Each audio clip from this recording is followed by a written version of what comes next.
We are installing a 4-foot garden fence. We're actually using a lightweight system from Durapost. Unlike your typical concrete post, these can take composite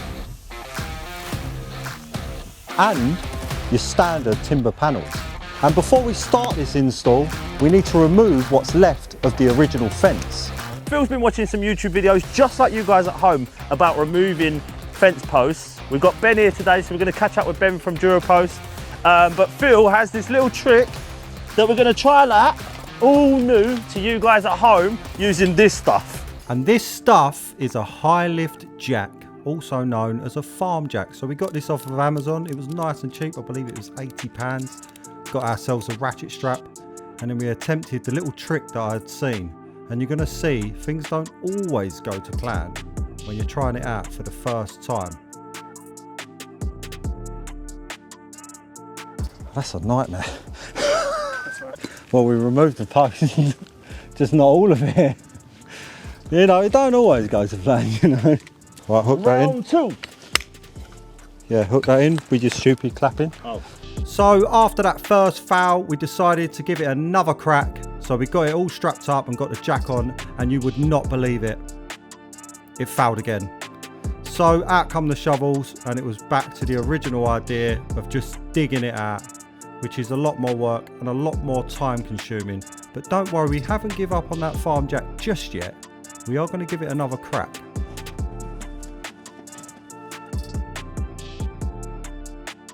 So the first post was a foul, but mainly we think it's down to an old post, it crumbled. So we're going to try a round two, and this is Ben's idea. Big shout out to Ben from Durapost.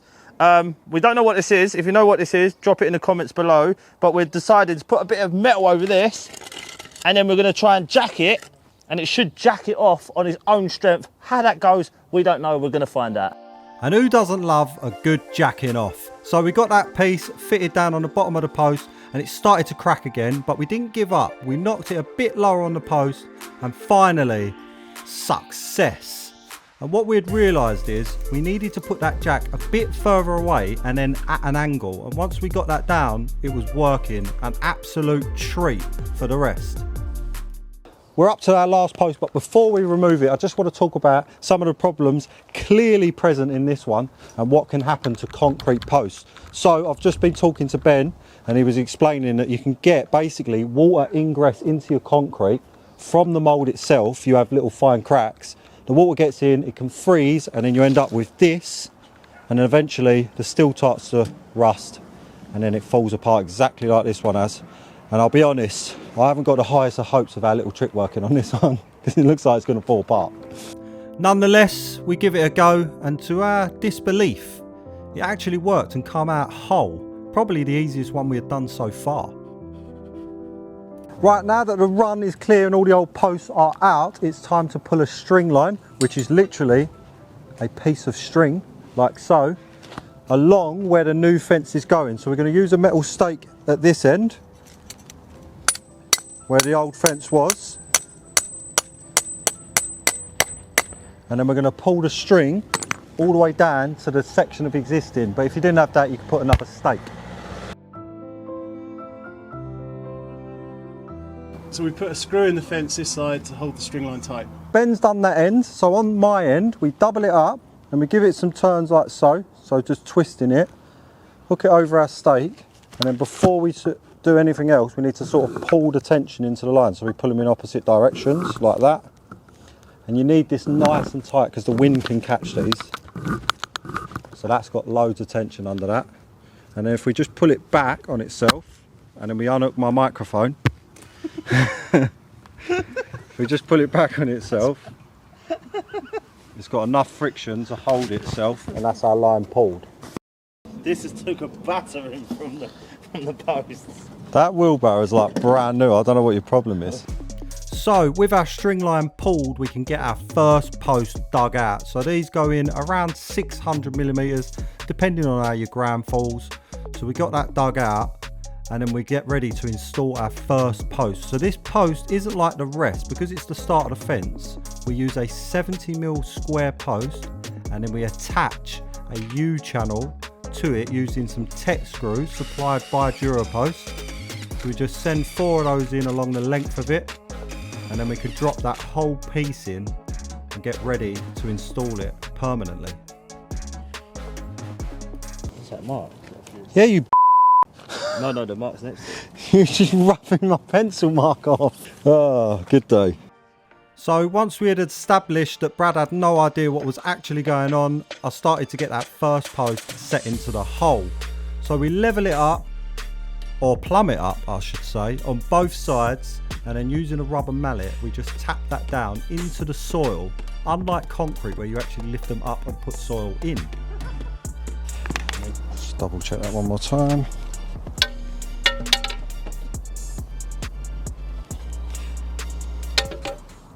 So once we had the post plumb on both sides and we had set it to the correct height, it was time to fill the hole up with water and then a bag of postcrete. And all this is available from Durapost. Once we get that first bag in, we fill it up with some more water and then top the final part up with more postcrete from another bag. And then once that's in there, before it fully sets, you need to double check that that post is still plumb in both directions. And then we used the soil from the holes we'd just dug to fill up the old ones where we'd removed the posts, because you've got to make good of all the damage you're doing while installing the posts, because you know your neighbours will hate you forever. And then it was on to shortening down our composite gravel balls that we was going to be using. Just under 160, and that's a metre, so 1160 plus 20, yeah, 1180. So we can mark, where's the bottom and top? Remember there's a bottom and top, look. That's the bottom. That's the bottom, yeah. It's 1180. And then we've got to sink our hole, needs to be.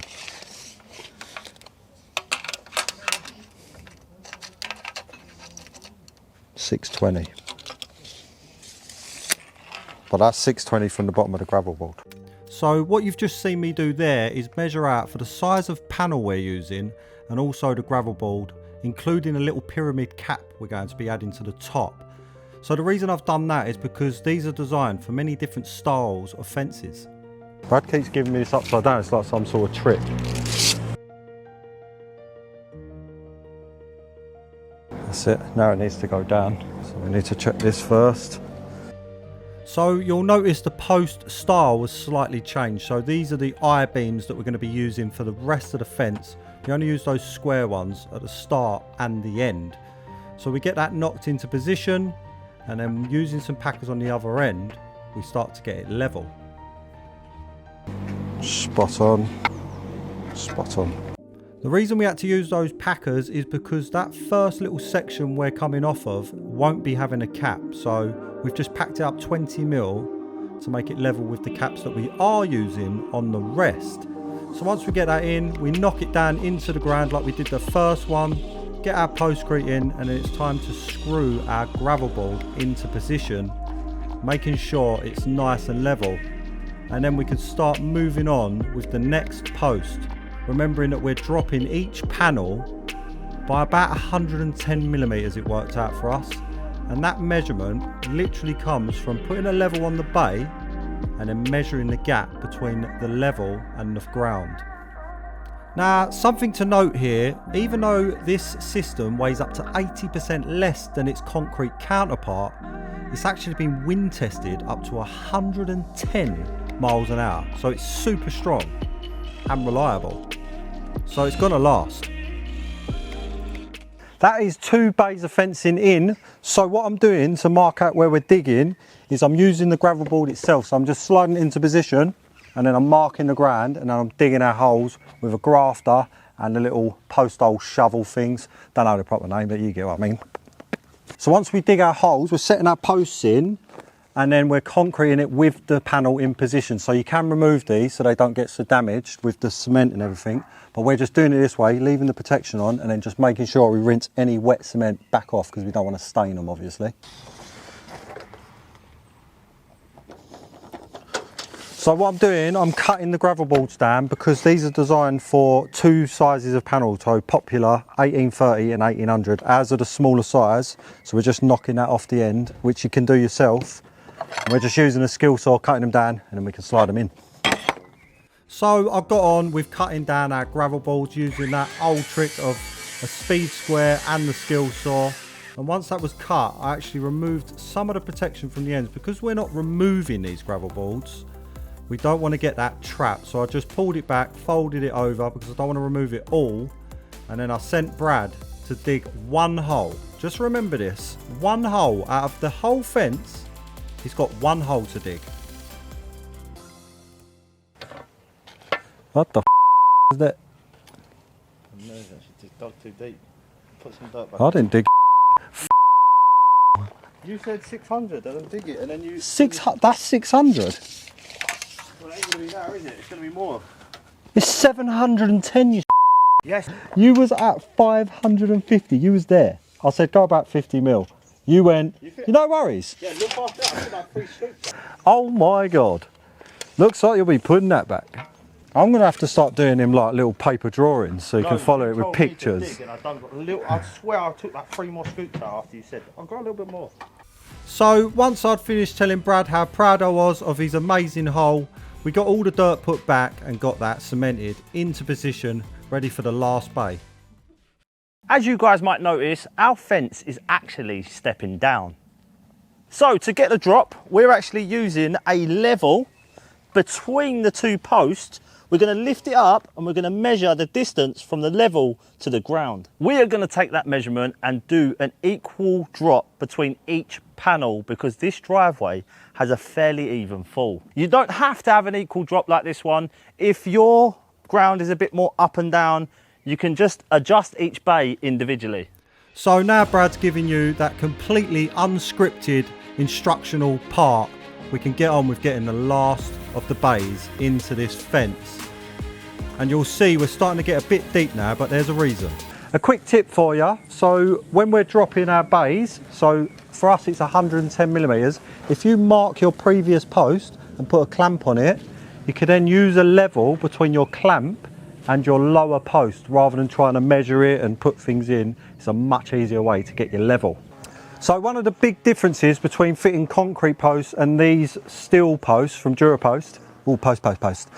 You can use a rubber mallet to knock these down rather than where you lift concrete up. So you just dig your hole slightly too shallow and then we can just knock this down with a rubber mallet because you don't want to damage the top till we get it level. So we use that little clamp trick. Sit that on there, drop it because you try to do it one-handed because you think you flash. So we've got to go down about 20-30 mil there. So if we just knock that.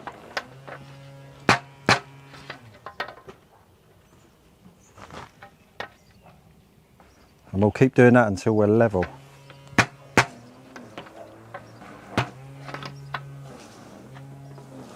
You know what that is, don't you? Spot on. Right, get that cemented in. I don't know why I threw that over there, I need it. So going back to why we're so deep with the gravel boards, it was to get a balance between both drives. Spot on. Spot on. And where we got it was the best we could because this drive's getting dug out and when you pull the line across, it's about to the bottom of each one, whereas next door is to the top because the ground goes up as you go through the houses. That is all the posts we're going to be fitting for now because we actually need to leave access down at the bottom for a digger for some more work that's going on in the back. So now we can look at getting the panels in. So when it comes to the panels, just like its concrete counterpart, you literally just slide them into the grooves on the posts. So put it at the top and then you just slide them in. And just remember guys to like, subscribe and chuck us a comment so we can keep doing videos just like this one. We appreciate every one of you that watches our stuff. So me and Brad carried on sliding the panels in and then it was time for the next step of this install. So another feature with this particular style of fencing is rather than the panels just sitting and rattling in the wind, you can actually screw them into position, so no rattling. And also you can either use the face side in your garden so it looks pretty, or you can do what we're going to do and we're going to be installing these cover strips. So both sides of the post have got a lovely finish on them. So to install these, we have these plastic little clips, and we're going to be using 3 of these. So this is a half trim, so we put them lengthways, and then on the rest, we're going to be putting them horizontally across the 2 panels, and that's what's going to hold the panels in position as well. So when it comes to cutting these cover strips, we're going to be cutting them about 20 millimeters lower, because we've got some caps going on, or just to the top of your panel, which should be 20 mil lower. And to cut these, we're going to be using our goggles, of course, and an angle grinder, and try and leave your guard on, unlike me. And then once you've cut it down, it's just a case of sliding it over those clips that you've installed. Just like so. So we're at the top, I'll leave that for now, and then when we put our cap on, I'll use that to tap it down the rest of the way. So let's get the rest on. So I'll go on with cutting the rest. Just remember, always put that cut edge down to the floor, because it gives a cleaner finish at the top. And it means you can get away with a slightly wonky cut. Not that mine were. And the last fence post, we actually left that off because until we put our next panel in, the cover won't work. These are going to be the caps we're using to top off our fence, and they're a 2-part system. So literally they come like that, you unpin them, pop. But for the 70 mil post over here, come over here, these actually, you just use this bit here, you slot it on. I'm going to slot it, I'm going to go, yeah, that way. And you just give it a, and that's it for that one. Now I'm going to show you how to actually use this part of it. So it has front of post, and front of post means the smooth side, so not the side that you put the cover strips on. And what you do is you just pop it on, and then you need to do up the grub screws. There's 4 of them. This side's easier because it's got the drop. Oh, that's lovely, this side. Oh, that's lovely. And then, go over to him, it's really good. Really good. See, I actually do all the work off camera.